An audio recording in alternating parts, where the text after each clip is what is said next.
हर हर महादेव शंभो। आज शिव पुराण का ये पहला अध्याय का पाठ है। श्री शिव महापुराण विद्येश्वर संहिता।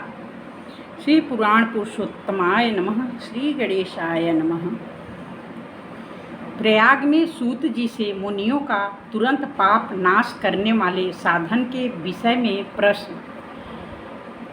जो आदि और अंत में नित्य मंगलमय हैं, जिनकी समानता अथवा तुलना कहीं भी नहीं है, जो आत्मा के स्वरूप को प्रकाशित करने वाले देवता हैं, जिनके 5 मुख है, और जो खेल ही खेल में अनायास जगत की रचना, पालन और संहार तथा अनुग्रह एवं तिरोभाव रूप 5 प्रबल कर्म करते रहते हैं, उन सर्वश्रेष्ठ अजर अमर ईश्वर अंबिकापति भगवान शंकर का मैं मन ही मन चिंतन करता हूँ।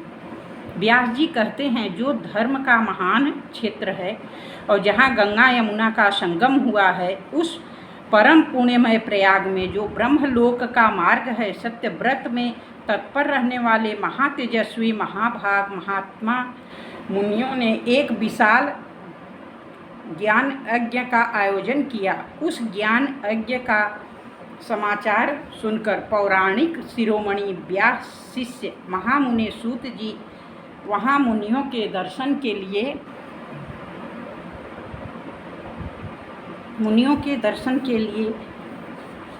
आए।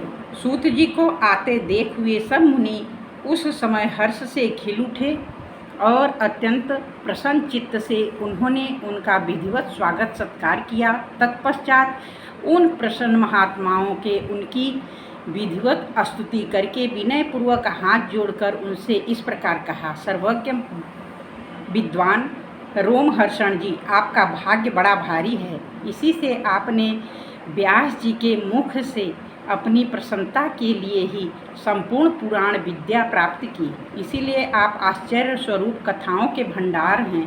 ठीक उसी तरह जैसे रत्नाकर समुद्र बड़े बड़े सारभूत रत्नों का आगार है, तीनों लोकों में भूत वर्तमान भविष्य तथा और भी जो कोई वस्तु हैं, वह आपसे अज्ञात नहीं है। आप हमारे सौभाग्य से इस यज्ञ का दर्शन करने के लिए यहाँ पधार गए हैं और इसी ब्याज से हमारा कुछ कल्याण करने वाले हैं, क्योंकि आपका आगमन निरर्थक नहीं हो सकता। हमने पहले भी आपसे शुभाशुभ तत्व का पूरा वर्णन सुना है, किंतु उससे तृप्त नहीं होती। हमें उसे सुनने की बारंबार इच्छा होती है। उत्तम बुद्धि वाले सूत जी, इस समय हमें एक ही बात सुननी है। यदि आपका अनुग्रह हो तो गोपनीय होने पर भी आप उस विषय का वर्णन करें। घोर कलयुग आने पर मनुष्य पूर्ण कर्म से दूर रहेंगे, दुराचार में फंस जाएंगे और सबके सब भाषण से मुंह फेर लेंगे, दूसरों की निंदा में तत्पर रहेंगे, पराये धन को हड़प लेने की इच्छा करेंगे, उनका मन पराई स्त्रियों में आसक्त होगा तथा वे दूसरे प्राणियों की हिंसा किया करेंगे। आपने शरीर को आत्मा समझेंगे, मूढ़ नास्तिक और पशु बुद्धि रखने वाले होंगे, माता पिता से द्वेष रखेंगे, ब्राह्मण लोभ रूपी ग्राह से ग्रास बन जाएंगे, वेद बेचकर जीविका चलाएंगे, धन का उपार्जन करने के लिए विद्या का अभ्यास करेंगे, मद से मोहित रहेंगे, अपनी जाति के कर्म छोड़ देंगे, प्रायः दूसरों को ठगेंगे, तीनों काल की संध्योपासना से दूर रहेंगे, ब्रह्म ज्ञान से शून्य होंगे, समस्त क्षत्रिय भी स्वधर्म का त्याग करने वाले होंगे, कुसंगी पापी और व्यभिचारी होंगे, उनमें शौर्य का अभाव होगा, वे कुत्सित चौर कर्म से जीविका चलाएंगे, शूद्रों का सा बर्ताव करेंगे और उनका चित्त काम का किंकर बना रहेगा। वैश्य संस्कार भ्रष्ट, स्वधर्मी, कुकर्मी, धनोपार्जन परायण तथा नाप तौल में अपनी कुत्सित वृत्ति का परिचय देने वाले होंगे। इसी तरह शूद्र ब्राह्मण के आचार में तत्पर होंगे, उनकी आकृति उज्ज्वल होगी, अर्थात वे अपना कर्म धर्म छोड़कर उज्ज्वल वेशभूषा से विभूषित हो व्यर्थ घूमेंगे। वे स्वभावतः ही अपने धर्म का त्याग करने वाले होंगे, उनके विचार धर्म के प्रतिकूल होंगे, वे कुटिल और द्विज निंदक होंगे, यदि धनी हुए तो कुकर्म में लग जाएंगे और विद्वान हुए तो वाद विवाद करने में लग जाएंगे।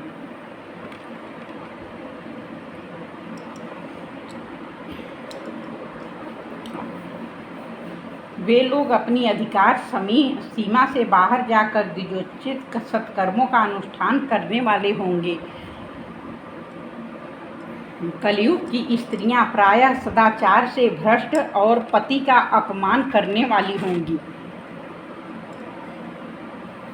सास ससुर से द्रोह करेंगी, किसी से भय नहीं मानेंगी, मलिन भोजन करेंगी, कुत्सित हाव भाव में तत्पर होंगी। उनका शील स्वभाव बहुत बुरा होगा और वे अपने पति की सेवा से सदा ही विमुख रहेंगी।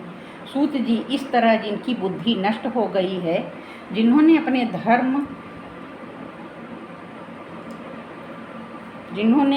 धर्म का त्याग कर दिया है, ऐसे लोगों को इहलोक परलोक में उत्तम गति कैसे प्राप्त होगी? इसी चिंता से हमारा मन सदा व्याकुल रहता है। परोपकार के समान दूसरा कोई धर्म नहीं है।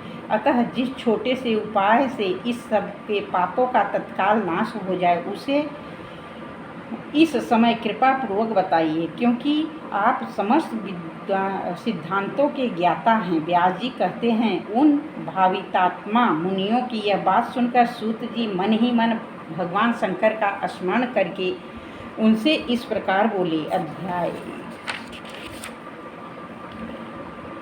शिव पुराण का परिचय। सूत जी कहते हैं, साधु महात्माओं, आपने बहुत अच्छी बात पूछी है। आपका यह प्रश्न तीनों लोगों का हित करने वाला है। मैं गुरुदेव व्यास का स्मरण करके आप लोगों के स्नेहवश इस विषय का वर्णन करूंगा। गुरुदेव व्यास का स्मरण करके आप लोगों का स्नेहवश वर्णन करूंगा। आप आदर पूर्वक सुने। उसमें उत्तम जो शिव पुराण है, वह वेदांत का सारस सर्वस्व है तथा वक्ता और श्रोता का समस्त पाप राशियों से उद्धार करने वाला है। इतना ही नहीं, वह परलोक में परमार्थ वस्तु को देने वाला है। कली की कलमश राशि का विनाश करने वाला है। उसमें भगवान शिव के उत्तम यश का वर्णन है। ब्राह्मणों, धर्म, अर्थ, काम और मोक्ष, इन चारों पुरुषार्थों को देने वाला वह पुराण सदा ही अपने प्रभाव की दृष्टि से बुद्धि वृद्धि या विस्तार को प्राप्त हो रहा है। विप्रवरों, उस सर्वोत्तम शिव पुराण के अध्ययन मात्र से वे कलयुग के पाप जीव श्रेष्ठतम गति को प्राप्त हो जाएंगे। कलयुग के महान उत्पात तभी तक जगत में निर्भय होकर विचरेंगे जब तक यह शिव पुराण का उदय नहीं होगा। इसे वेद के तुल्य माना गया है। इस वेद कल्प पुराण का सबसे पहले भगवान शिव ने ही प्रणयन किया था। विद्येश्वर संहिता, रुद्र संहिता, विनायक संहिता, उमा संहिता, मातृ संहिता, एकादश रुद्र संहिता, कैलाश संहिता, शतरुद्र संहिता, कोटि रुद्र संहिता, सहस्त्र कोटि रुद्र संहिता, वायव्य संहिता तथा धर्म संहिता, इस प्रकार इस पुराण के 12 भेद या खंड हैं। ये 12 संहिताएं अत्यंत पुण्यमयी मानी गई हैं। ब्राह्मणों, अब मैं उनके श्लोकों की संख्या बता रहा हूँ। आप लोग वह सब आदर पूर्वक सुने। विद्येश्वर संहिता में 10,000 श्लोक है। रुद्र संहिता, विनायक संहिता, उमा संहिता और मातृ संहिता, इनमें से प्रत्येक में 8-8 हजार श्लोक है। ब्राह्मणों, एकादश रुद्र संहिता में 13,000, कैलाश संहिता में 6,000 और शतरुद्र संहिता में 3,000, कोटि रुद्र संहिता में 9,000, सहस्त्र कोटि रुद्र संहिता में 11,000, वायव्य संहिता में 4,000 तथा धर्म संहिता में 12,000 श्लोक हैं। इस प्रकार मूल शिव पुराण की श्लोक संख्या 1,00,000 है, परंतु व्यास जी ने उसे 24,000 श्लोक में संक्षिप्त कर दिया है। पुराणों की क्रम संख्या के विचार से इस शिव पुराण का स्थान चौथा है। इसमें 7 संहिताएं हैं। पूर्व काल में भगवान शिव ने श्लोक संख्या की दृष्टि से 100 करोड़ श्लोकों का एक ही पुराण ग्रंथ ग्रथित किया था। सृष्टि के आदि में निर्मित हुआ वह पुराण साहित्य अत्यंत विस्तृत था। फिर द्वापर आदि युगों में द्वैपायन आदि महर्षियों ने जब पुराण का 18 भागों में विभाजन कर दिया, उस समय संपूर्ण पुराणों का संक्षिप्त स्वरूप केवल 4 लाख श्लोकों का रह गया। उस समय उन्होंने शिव पुराण का 24,000 श्लोकों में प्रतिपादन किया। यही इसके श्लोकों की संख्या है। यह वेद तुल्य पुराण 7 संहिताओं में बांटा हुआ है। इसकी पहली संहिता का नाम विद्येश्वर संहिता है, दूसरी रुद्र संहिता समझनी चाहिए, तीसरी का नाम शतरुद्र संहिता, चौथी का कोटि रुद्र संहिता, पाँचवीं का उमा संहिता और छठी का कैलाश संहिता और सातवीं का नाम वायव्य संहिता है। इस प्रकार ये 7 संहिताएं मानी गई हैं। इन 7 संहिताओं से युक्त दिव्य शिव पुराण वेद के तुल्य प्रामाणिक तथा सबसे उत्कृष्ट गति प्रदान करने वाला है। ये निर्मल शिव पुराण भगवान शिव के द्वारा ही प्रतिपादित है। इस शैव शिरोमणि भगवान व्यास ने संक्षेप से संकलित किया है। यह समस्त जीव समुदाय के लिए उपकारक त्रिविध तापों का नाश करने वाला, तुल्य रहित एवं सत्पुरुषों को कल्याण प्रदान करने वाला है। इसमें वेदांत विज्ञानमय प्रधान तथा निष्कपट धर्म का प्रतिपादन किया गया है। यह पुराण ईर्ष्या रहित अंतःकरण वाले विद्वानों के लिए जानने की वस्तु है। इससे श्रेष्ठ मंत्र समूहों का संकलन है। धर्म अर्थ काम इस त्रिवर्ग की प्राप्ति के साधन का भी वर्णन है। यह उत्तम शिव पुराण समस्त पुराणों में श्रेष्ठ है। वेद वेदांत में वेद्य रूप से विलसित परम वस्तु परमात्मा का इसमें गान किया गया है। जो बड़े आदर से इसे पढ़ता और सुनता है वह भगवान शिव का प्रिय होकर परम गति को प्राप्त कर लेता है। तो राधे राधे दोस्तों, आज 2 अध्याय तक है। अगला एपिसोड में आगे का शिव पुराण की चर्चा होगी। हर हर महादेव।